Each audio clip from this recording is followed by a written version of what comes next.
when you read this, what was it about the writing or about this character that you responded to?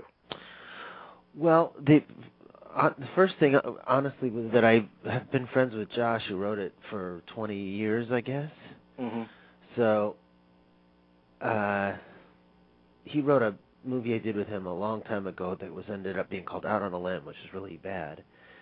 But we stayed friends, and so whenever I'm in LA, I see him, and whenever he's in New York, and so when he wrote it, I've always enjoyed him, and if anything, I was worried if I wouldn't like it or something, but I really did like it, and he thought he'd finally written something that he thought was a good part for me. So I just responded to it. I thought it was very funny and thoughtful and a little bit romantic maybe, and I just thought it was a very good part. Yeah. And I just like Josh's writing. He's very smart and very funny. And I know your affinity for the theater, your love of the theater. I'm thinking that one of the reasons why actors love working in theater has to be the immediacy of the audience, the interaction. Yeah. And I would think the closest you get with a film, particularly an independent film, would be on the festival circuit. So when you talk to the audiences that watch this movie, right. when you've seen screenings of it, what are they responding to in it, do you find? I'm not sure. They seem to root for the guy to become less unhappy or negative or whatever you want to call it. Pessimistic. It's a sort of a subtle thing, but I think everybody wants him to kind of get out of his funk or his little apartment or his horrible job and do better. Yeah. And I think it's also it's sort of satisfying that it doesn't all end up perfectly either. So it's kind of believable. It's just somebody sort of making a step toward a better mood or a better life. Yeah. And I don't know, they seem to sort of believe the characters. They they don't question any of it that I could tell, and I think they like the relationship with the daughter and with the roommate and with Sanaa. I think it's a very nicely made. All the pieces of it seem to work, but at least that's what I take from it. I don't know what the audience does exactly. How come you quit singing for children, Ben? The record company said that they'd produce a acoustic solo album if I went on a national children's tour. And the record company went back on its word? No, they produced it, but they dumped it. They didn't promote it. I didn't advertise. I said it wasn't accessible. Bottom line. Yeah, bottom line. You have CD? The one the record company did not want to promote? You don't want to hear that. I would like to hear it.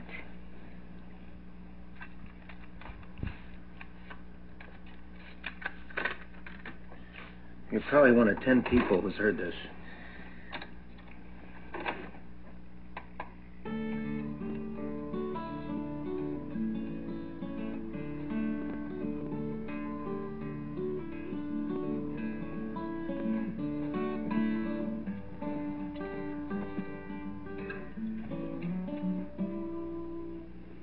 I see why you got angry. It is maybe too quiet for the world. I would think that would be a fine line to tread, because your character is the ultimate pessimist. But how do you not come across tedious or infuriating? Yeah. How do you keep the audience on your side and rooting for you? Well, I don't know. There's a line in the movie that inside every pessimist beats the heart of a disappointed optimist, or something like that. I forgot what. But it's really just that he's had some disappointments, I think. I don't think he's deeply pessimistic, actually. I also personally do think positive thinking gets too much play. You know, that everybody has to feel positive all the time can be very draining. I think you want to feel accurately about things, you know. You should be aware when things are not right or not going well. So when everybody keeps telling you, as long as you feel good, if you pretend to be happy about it, it'll be all right. I get very tired of that. Yeah. So I sympathize with him saying, you know, that positive thinking is that, you know, it's a scourge to him. I mean, I know that think accurately, I think. Right. I know that this is this is a fascinating character, and you've done so many indelible characters in your career, and it seems that you've kind of made a move into doing more and more independent movies in recent years, like this one. Yeah. Do you find them more actor-friendly at all, or more conducive to creativity? Sometimes. I'm potentially. I mean, honestly, I wish this had been a big budgeted studio movie and been the same. You know, that I mean, it's nice to have all that time, and you know, we shot in 22 days, and I mean, for me at this point in my career, independent parts have been much better than the ones I get offered in studio things. Right. So that move has been put on me a little. You know, I wouldn't want to just say I decided to just do independent movies. But on the other hand, you do have a little more. It seems like freedom to be original, or to be. I mean, for a writer, you know, to tell a small story. I mean, that there's no one big hook in it exactly. It's just a kind of personal story, really, about Josh, I think. Right. And those are hard to make when there's a huge amounts of money at stake. Although that said, even when there's a little money at stake, everybody sure does have opinions. I mean, that doesn't go away. Oh yeah. You know. You say that it was shot in 22 days, and I'm wondering, so. is there a value in that speed or that pace for you as an actor? Yes, I think so. I mean, obviously, you know, you have to get lucky. Like, if you don't have time to fix things, so it's not always good. Mm-hmm. But I think it's nice because you don't have as much time to overthink things, and you have to just sort of trust yourself and trust the material and trust the director. I mean, there's not too much time to question things or to overly cover things and then edit them like crazy, so it's a little more lifelike. Yeah. You know, you have to sort of make a decision and go with it. Well, I would think, too, concerning the trust issue, that being directed and working from a script by your good friend Josh has to help, because you have that built-in rapport. Yeah. Yeah, he told me when I'm doing interviews to keep bringing up the shorthand of friendship. Right. That's the phrase he wants me to use. But, yes, thank God it was very, you know, we have basically exactly the same sense of humor. We both grew up in the same period in New York. And him near Columbia and me in the Village, which is almost the same thing. And so we have a very similar frame of reference. But that said, you can also get in trouble with friends, too, you know, because there's all sorts of other things play into it. You're not just talking about the work. You're talking about, you don't have any right to tell me what to do. You know, there's all different layers can happen. Yeah. But luckily with Josh, we were able to be professional, or relatively professional, and then right after we'd shoot, we had a little apartment. We were in an apartment complex off the side of a highway, an extended, you know, businessman hotel. I don't know what it was, but our apartments were across the walkway from each other. So after we have a beer after work, so we even if we didn't agree on something, we always were friends by the end of the shooting days. Yeah, that's nice. It's always good if you remain friends at the end. Definitely. Particularly when you're in a very isolated part of Shreveport where you don't know a soul. Let me ask you just a couple of quick questions about the craft of what you do, because reading previous interviews with you, I understand that you don't consider yourself, quote unquote, very very method. But when you look at a script, what's the work that you do to make it real for you? Well, it depends on the thing, but I mean, if it's something very foreign to me, I might have to, learn about some subject, the Civil War or something like that. But if it's most of that, I find has been done by the writer, so I don't do a lot of like research type stuff. I know some actors do. I basically try to understand the story as well as I can, and if there's something I don't understand, I try to figure it out, and I'll ask anybody, and I try to get to a point where all the scenes are as active as possible, where I know what it is I'm doing.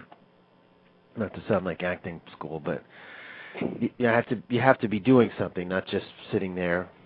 I have to be aware of what my intention, some people call it, or what's happening in a very alive way at the moment in that scene. So I want to find those moments throughout the whole thing if I can. But your father, I'm thinking of your father. He was an amazing actor, and you've worked with so many greats in your career, Brando and Hoffman and Connery and on and on and on. Yeah. Is there a single lesson or observation that has, when you've been working with these people or from your father, that you found most useful or meaningful to you in your career? I don't know if there's a single one. I remember my father once, when I auditioned for something and didn't get a part, and I was really disappointed. And he said, "You always think you didn't get it because you always say I blew it or something." And he said, "How do you know they didn't blow it? Because they don't know any more than you, and they choose the wrong person all the time." Yeah. So that was kind of a relief to me, that the people on the other side of the desk don't know any more than you know. Right. That was good for starting out. And then I don't know about acting. You learn from watching people. The one thing in common with all those people you mentioned is they all, no matter what they say, they work really hard. Right. They might all say this is bullshit, who cares, but they all really try, and they all get really mad when things don't go well and really happy when they go well. Like, they all care about it. A lot. And when you're talking about the satisfaction that you get from performing, has that changed or matured over the years for you since when you first started? Yes, I think to some degree. I think when I was starting out, I could sort of think of it like a hobby, which was nice. I thought, I'll do this for a while, and if it doesn't work out, I'll do something else. Mm-hmm. And but as you get older, you have to be careful of a creeping desperation, to kind of. I know I can't suddenly do something else for a living now, probably. So right. I feel slightly more. But it also changes year by year. Like, I just did a play that I had a really great time in, and I felt like I knew what I was doing, and I felt like I was a good actor, and so I feel very revived. But for about a year before that, I felt like I'm just basically getting worse every year, and this stinks. And I think I guess that's my age. But does theater kind of revive you? Yeah, it kind of just made me feel good again. And actually, this movie I feel good about. But I've had a few where I didn't feel so good, and I mean, it's very subjective. But when I was younger, I don't think I cared so much about the result. I just was moving on to the next thing, and I don't know. Well, I want to, before I let you go, because I know you're on the clock here. You mentioned that play, and I think that play was written by your other friend, Kenny Lonergan, right? Mm-hmm. What's going on with Margaret? I've been reading about this for years. What's happening with it? You should call him. I don't know. I'm in it. It's very close to done. I've seen it. It's been very close to done for a long time.